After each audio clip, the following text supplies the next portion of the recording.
Bonjour et bienvenue sur la chaîne Léa Piléa. Aujourd'hui, on coud une robe midi dos nu. Parfaite pour flâner en terrasse ou danser jusqu'au bout de la nuit, elle s'adapte à toutes les occasions sans effort. Légère, féminine, avec ce joli dos nu qui fait toute la différence, c'est la pièce estivale incontournable. Et bonne nouvelle, c'est un projet accessible même quand on débute. Alors on s'y met ? Pour ce tuto, il vous faudra le patron de la robe midi dos nu. Il suffit de suivre le lien sous la vidéo et de l'imprimer. Il vous faudra 2 pièces corsage avant à couper au pli. Il vous faudra 4 pièces attache haut. Ensuite, il vous faudra 4 pièces attache bas. Il vous faudra une pièce jupe avant milieu. Il vous faudra une pièce jupe dos milieu. Il vous faudra 2 pièces bas de jupe. Et enfin, 2 pièces lien.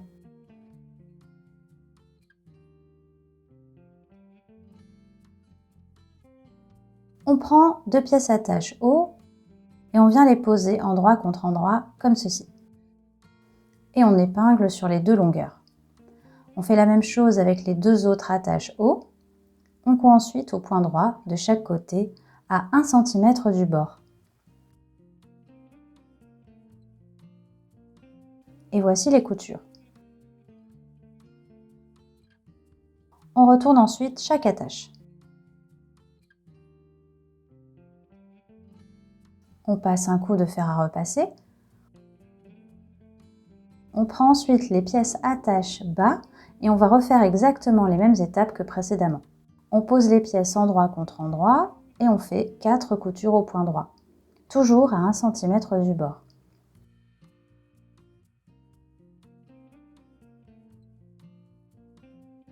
Et voici les coutures.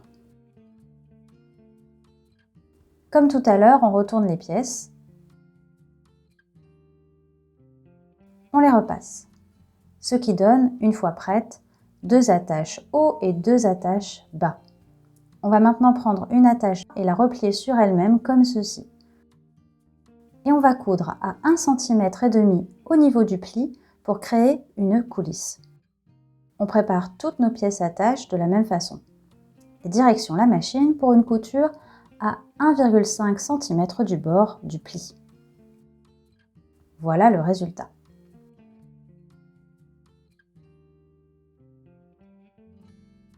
On s'occupe maintenant de la couture des liens.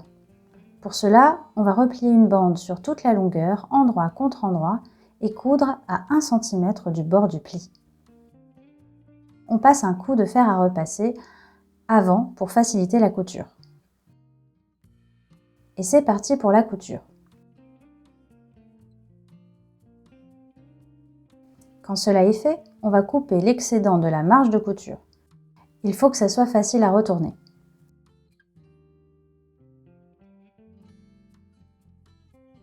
Pour retourner les 2 liens, j'utilise un retourne-biais. Mais vous pouvez utiliser une épingle à nourrice en l'attachant à l'une des extrémités du tube, à l'intérieur. Il suffit ensuite de la faire glisser à travers le tube en la poussant jusqu'à ce qu'elle ressorte de l'autre côté. Quand les 2 liens sont retournés, on les repasse.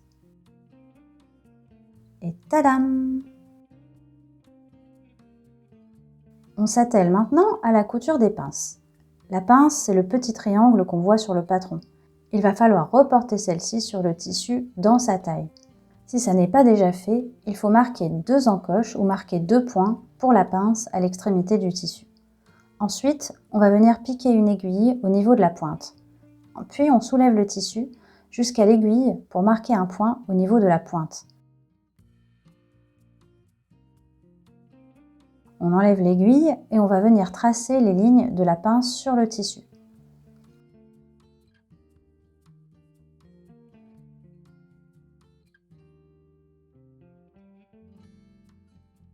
On vient ensuite plier le tissu endroit contre endroit en faisant se rencontrer les lignes.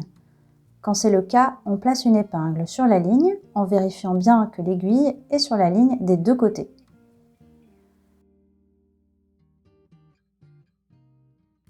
puis on ajoute une deuxième et une troisième épingle si besoin. La pince est bien bloquée.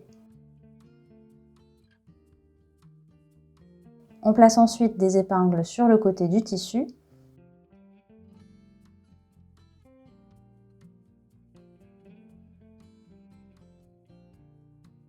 Et on enlève les premières épingles qui ne vont pas être pratiques au moment de la couture. On coud ensuite au point droit en partant de la lisière du tissu. On fait un point d'arrêt et on suit la ligne en y allant tranquillement. En arrivant au niveau de la pointe, on laisse l'aiguille continuer dans le vide. On ne fait pas de point d'arrêt et on ne coupe pas les fils trop courts. Et voici le résultat, l'avant et l'arrière de la couture. Avec les fils, on vient ensuite faire 2 petits nœuds pour sécuriser la couture.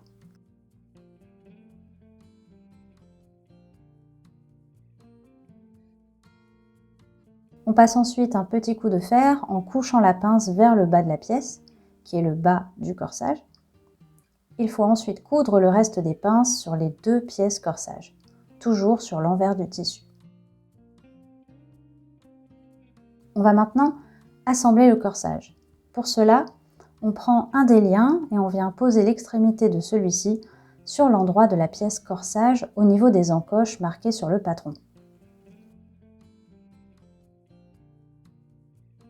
On épingle. Et on fait pareil avec le second lien.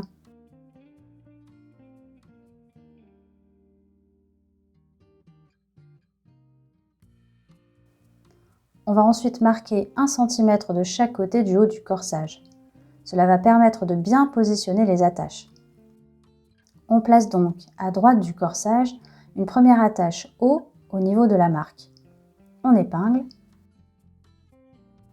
et on place la seconde attache haut de l'autre côté. On va ensuite placer les 2 attaches bas de la même manière en bas de chaque côté du corsage après avoir fait une marque d'1 cm.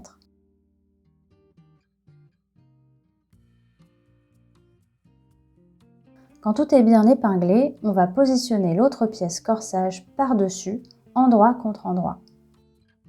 Et on épingle tout autour, sauf sur le bas du corsage où on accrochera la jupe plus tard.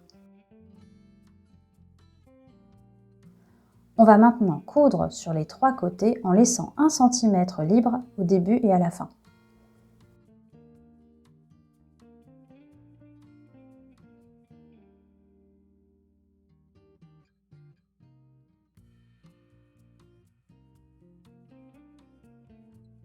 Et voilà le résultat.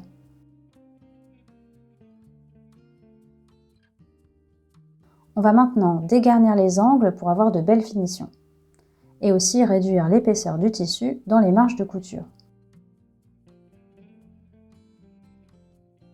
On laisse juste la marge de couture en bas du corsage pour pouvoir attacher la jupe plus tard.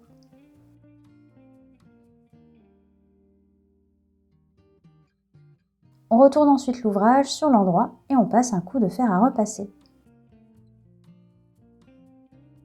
On passe maintenant à la jupe. On prend donc la pièce jupe avant-milieu et on va y faire des fronces. Nous allons y coudre 2 lignes parallèles sur le haut du panneau. Avant cela, on va régler la tension du fil sur la machine. On vient donc baisser celle-ci de 1 ou 2 crans et on va utiliser le point le plus long.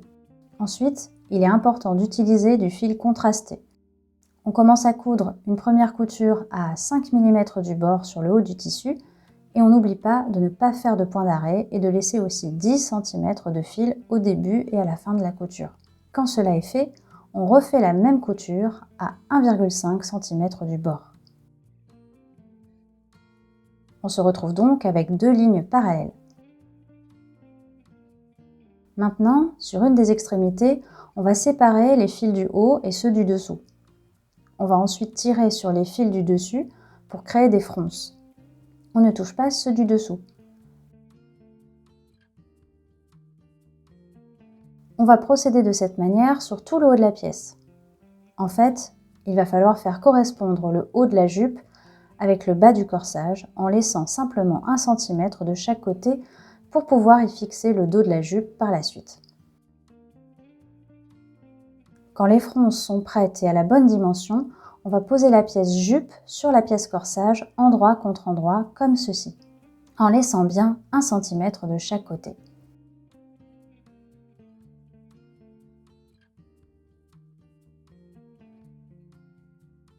On épingle les deux pièces ensemble, en incluant bien les deux épaisseurs du corsage.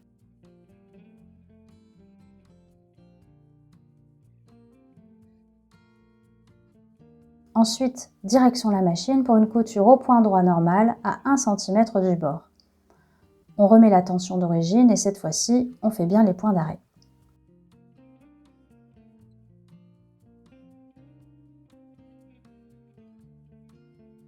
Et voilà le résultat.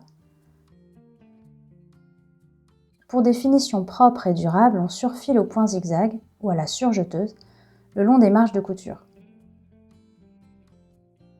Voici la couture. On enlève les fils de fronce. On passe maintenant à la couture de la jupe milieu dos. En fait, il va falloir créer une coulisse pour pouvoir passer l'élastique. Pour cela, on va d'abord surfiler le haut du panneau. Je fais donc un point zigzag le long du haut du tissu. Voilà le résultat. Ensuite, on va faire un rempli de 2 cm. On marque donc 2 cm, ce qui va nous permettre d'insérer l'élastique. On épingle. Et on vient coudre sur le point zigzag ou surjet au point droit.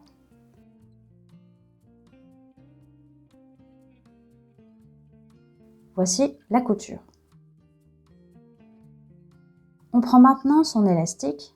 Alors le mien mesure 29 cm pour une taille XS, marge de couture incluse. Pour vous aider à couper le vôtre, vous pouvez prendre comme base la longueur de la moitié de votre tour de hanche, plus 4 cm. Mais vérifiez bien avant de couper. On attache une épingle à nourrice à chaque extrémité et on insère l'élastique dans la coulisse. Il faut bien veiller à ce que l'élastique ne s'entortille pas.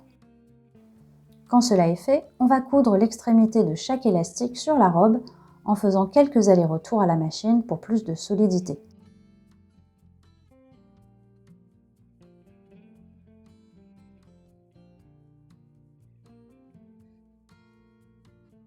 L'endroit de la robe est face à nous. On va maintenant poser la pièce élastiquée sur la robe endroit contre endroit.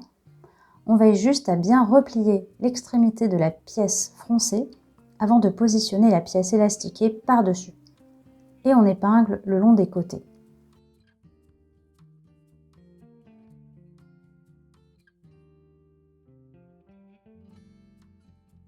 On fait ensuite la même chose de l'autre côté.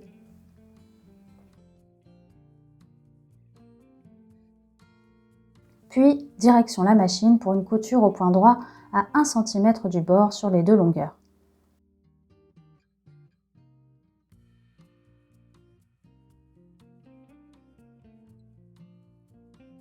Quand cela est fait, on ouvre les coutures au fer à repasser. Cela va fixer la couture en place. Maintenant, on va surfiler pour éviter que les bords ne s'effilochent.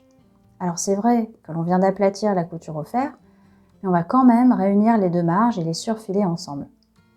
Je n'ai pas de surjeteuse, alors je fais le surfilage avec le point zigzag de ma machine à coudre. Et voici le résultat. On passe maintenant au bas de la jupe. On va d'abord coudre ensemble les côtés de ces deux grandes pièces.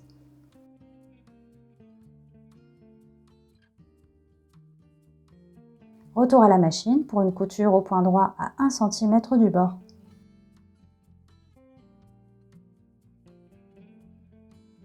Comme tout à l'heure, on ouvre les coutures au fer à repasser. Et on surfile.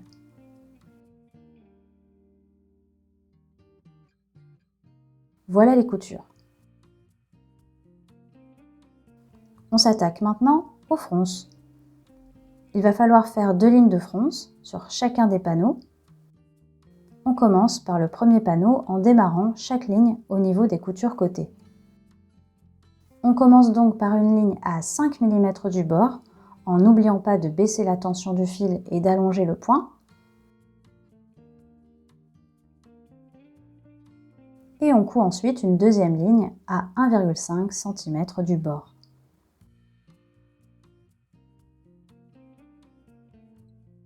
Voilà le résultat sur les deux panneaux. On reprend ensuite notre robe. Même technique que tout à l'heure pour les fronces, il faut faire en sorte que chaque panneau bas de jupe soit à la même dimension que les pièces milieu de jupe.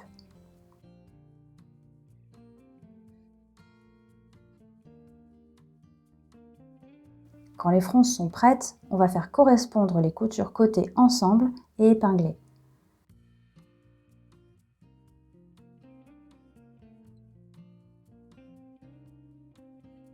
Et on épingle le reste du panneau à la robe. Voilà le résultat. Maintenant, on s'occupe de l'autre panneau et on répète exactement les mêmes étapes.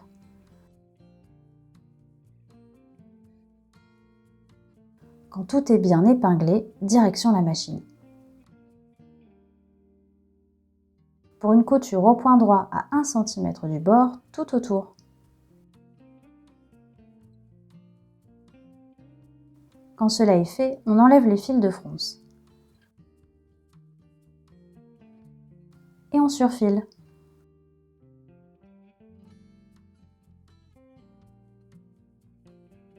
Voilà l'assemblage terminé.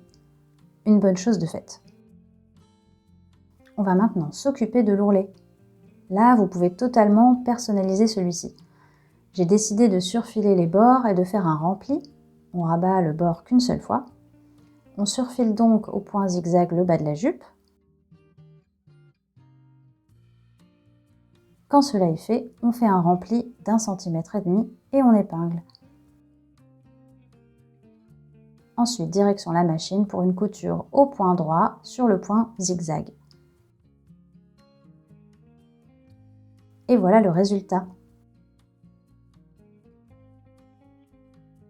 Pour le laçage du dos, voici comment il faut faire passer les liens.